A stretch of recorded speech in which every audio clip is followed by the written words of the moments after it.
coup de fil à Chenu. Bonjour Chenu.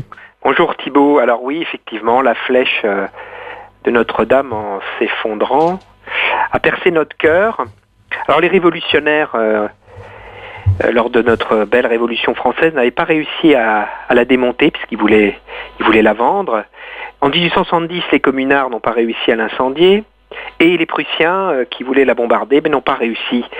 Alors, vous vous rappelez, ces dernières semaines, nous avons vu en boucle sur nos télés des images de violence, d'incendie, dans un pays qui est profondément divisé. Je me pose une question, qu'on croit au ciel ou qu'on n'y croit pas dans cette semaine qui nous prépare à Pâques.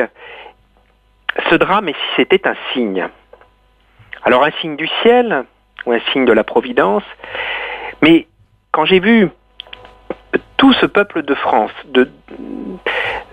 qui croit au ciel ou qui n'y croit pas, de toutes origines, d'ailleurs Sonia Crimi en est l'exemple, regarder cet incendie en se disant mais nous faisons partie d'une même communauté, peut-être pas celle des catholiques, moi qui suis protestant, mais nous faisons partie du peuple de France, et bien au-delà de nos frontières.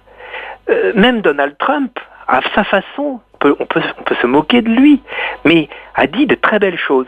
Alors, vous savez comment ça se termine, cette semaine de Pâques, qu'on croit au ciel ou qu'on n'y croit pas, ça se termine par la résurrection. Mmh. Alors, pour conclure cette chronique, rassemblons-nous, regardons Notre-Dame, et puis nous les Normands, on a un message à passer à la France. Nous connaissons, nous savons, nous avons vu les images, les anciens nous parlent de Saint-Lô, de Caen, de Rouen, du Havre, d'Évreux, de toutes ces villes, des villages, Évreux aussi. Finalement, qu'est-ce qui nous restait dans les ruines? Eh bien, c'était ces églises en ruines, balafrées, mais qui nous disaient, allez, on repart. Merci Chenu, à demain.